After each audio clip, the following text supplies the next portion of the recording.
महादेव। श्री शिवाय नमस्तुभ्यम। आइए आज का उपाय देख लेते हैं, जो कि महाशिवरात्रि का महा उपाय है। इस बार महाशिवरात्रि 26 फरवरी को पड़ रही है और दिन पड़ रहा है बुधवार। हर साल फागुन माह के कृष्ण पक्ष की चतुर्दशी तिथि को महाशिवरात्रि का पर्व मनाया जाता है। यह उपाय आपको महाशिवरात्रि के दिन ही करना है।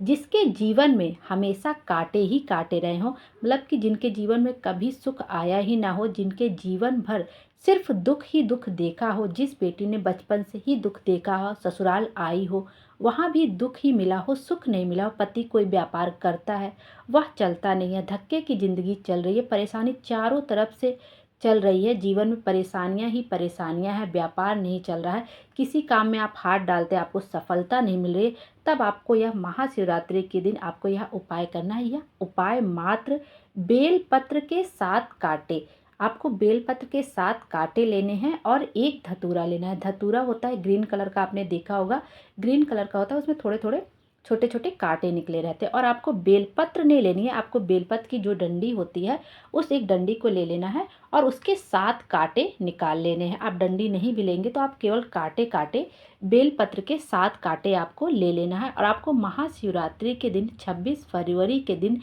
ठीक दोपहर 12 बजे आपको यह उपाय करना है। ना तो 12 बजे के पहले ना 12 बजे के बाद, आपको महाशिवरात्रि के दिन 12 बजे ही आपको यह उपाय करना है। जैसे कोई मदिरा पीने वाला हो, वो अपना मदिरा पान छोड़ना चाह रहा, तब भी आप यह उपाय कर सकते हैं। उसके नाम और गोत्र बोलकर आप यह उपाय कर सकते। कोई व्यसन में डूबा हो, मार्ग से भटक गया, उसके लिए भी यह धतूरा और कांटा चढ़ाया जा सकता है। जीवन में उन्नति नहीं हो रही हो, सफलता हाथ नहीं लग रही, तो महाशिवरात्रि का यह मौका बिल्कुल भी नहीं चूकना है। आपको बेलपत्र के 7 कांटे और एक धतूरा लेना है और शिवरात्रि के दोपहर में ठीक 12 बजे आपको शिवलिंग पर यह चीज़ें समर्पित कर देनी है।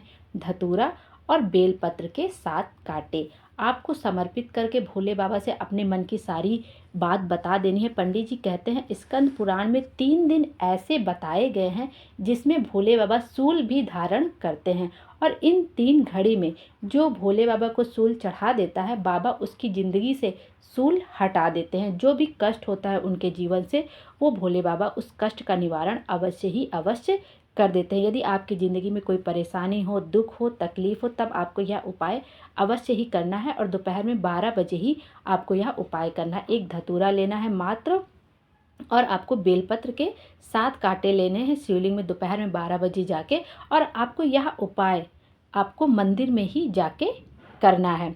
आप जाके यह चीज़ें समर्पित कर दीजिएगा और अपने जीवन में जो भी दुख है, परेशानी है, वो भोले बाबा से श्री शिवाय नमस्तुभ्यम बोलते, नमः शिवाय बोलते, ओम नमः शिवाय बोलते हुए आपको भोले बाबा से बता देना है। आप अगले महाशिवरात्रि तक देखेंगे आपके जीवन से जो भी कष्ट होगा, दुख होगा, तकलीफ, वो आपके जीवन से ज़रूर ही ज़रूर हट जाएगा और आपके जीवन में खुशियाँ ही खुशियाँ आएंगी। ये 3 दिन ऐसे होते हैं, जैसे सावन का दूसरे सोमवार पे आप यह उपाय कर सकते हैं, बैसाख महीने की प्रदोष हो तो आप उसमें उपाय कर सकते हैं, और तीसरा होता है महाशिवरात्रि पर आप यह उपाय कर सकते हैं।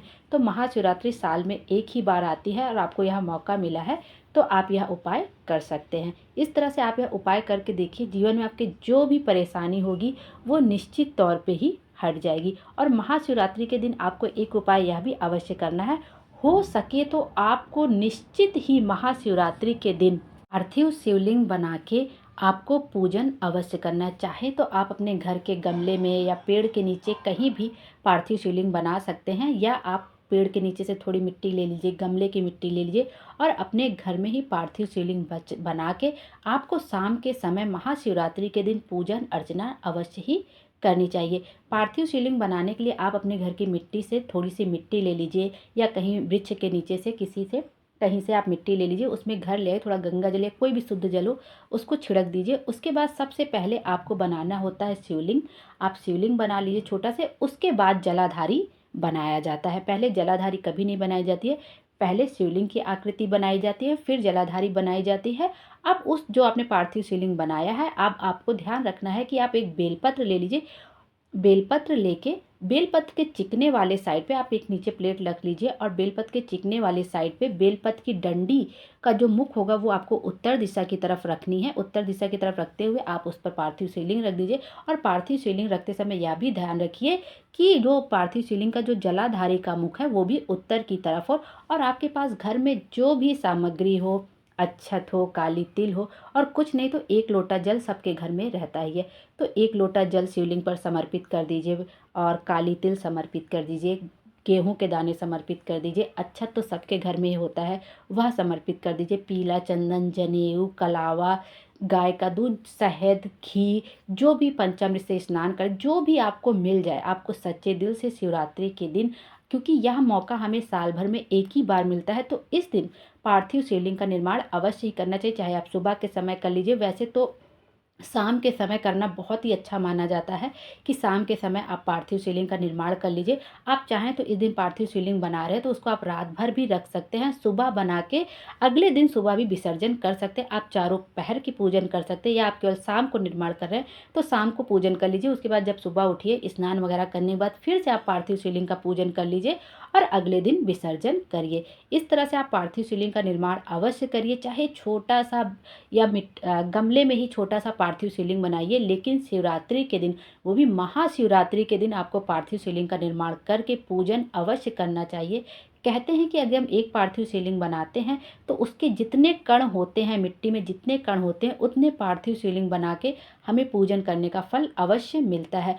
और जब हम पार्थिव शिवलिंग बनाकर पूजन करते हैं तो हमारी जो भी मनोकामना होती वो अवश्य ही पूर्ण होती है। पार्थिव शिवलिंग बनाने के बाद जब हम विसर्जन करते हैं पार्थिव शिवलिंग का, और जिस भी कामना से हम पार्थिव शिवलिंग का निर्माण किए रहते हैं, हमारी वो मनोकामना अवश्य पूरी होती है। और पंडित जी यहाँ तक बताते हैं कि जब हम पार्थिव शिवलिंग बनाते हैं और जब अपनी हथेलियों का उसमें उपयोग करते हैं शिवलिंग बनाते समय, शिवलिंग की आकृति बनाते समय, जलाधारी बनाते समय, तो जो हमारी हाथ की रेखाएं टेढ़ी मेढ़ी भी होती हैं, जो हमारे जीवन में कष्ट चल रहा था, वो भी पार्थिव शिवलिंग बनाते समय हमारे जीवन की दुख तकलीफ़ें भी समाप्त हो जाती। और यदि आप हर शिवरात्रि पे नहीं बना सकते हैं पार्थिव शिवलिंग, या प्रदोष पर नहीं बना सकते हैं, तो कम से कम महीने में एक बार तो पार्थिव शिवलिंग बनाकर पूजन अवश्य करना चाहिए। और यदि आप ये नहीं कर पाए तो कम से कम साल में एक बार तो हमें पार्थिव शिवलिंग बनाकर पूजन अवश्य करना चाहिए। जिस भी मनोकामना से आप पार्थिव शिवलिंग बनाएंगे, आपकी मनोकामना अवश्य ही पूर्ण होगी। उसके बाद आप विसर्जन दूसरे दिन आराम से कर सकते हैं। आपको क्या करना है, एक पात्र ले लेना है,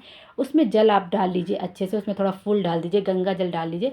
अब आप पार्थिव शिवलिंग का घर में ही विसर्जन कर दीजिए। आप पार्थिव शिवलिंग को उठाइए बेलपत्र सहित। जब आप जल के पात्र में पार्थिव शिवलिंग को रखिए तो जो जलाधारी का मुख है वो अपनी ओर करके, जो पार्थिव शिवलिंग का जलाधारी का मुख है उसको अपनी ओर करके थोड़ा सा जल में प्रवाहित करके वो दिखता रहे जलाधारी, और आपको अपने मन की बात कह देनी है, अपनी कामना कह देनी है, आपकी वह मनोकामना अवश्य ही पूर्ण होगी। और जब मिट्टी अच्छे से गल जाए, पार्थिव शिवलिंग जो अच्छे से गल जाए, तो आप उसको किसी वृक्ष में डाल दीजिए, किसी पेड़ के नीचे डाल दीजिए। इस तरह पार्थिव शिवलिंग का निर्माण हमें महाशिवरात्रि के दिन अवश्य करना चाहिए। यदि मंदिर में उस दिन बहुत भीड़ होती है, आप नहीं जा सकते हैं, तो यह उपाय आप पार्थिव शिवलिंग बनाकर भी कर सके। हो सके तो आप कोशिश करिए कि यह जो उपाय है बेलपत्र के 7 कांटे और एक धतूरा का, कोशिश करिए कि मंदिर में हो सके तो ठीक है, और मंदिर में बहुत ज़्यादा भीड़ हो, आप अंदर नहीं प्रवेश कर पा रहे हैं, आप दूर से ही हाथ जोड़ ले रहे हैं, तो अपने घर में पार्थिव शिवलिंग बना के भी यह उपाय कर सकते हैं। और इस दिन तो पार्थिव शिवलिंग सबके घर में अवश्य ही बनना चाहिए। श्री शिवाय नमस्तुभ्यम। हर हर महादेव। भोले बाबा हम सब की मनोकामना पूरी करें और हमारे जीवन को खुशियों से भर दें। Thank you.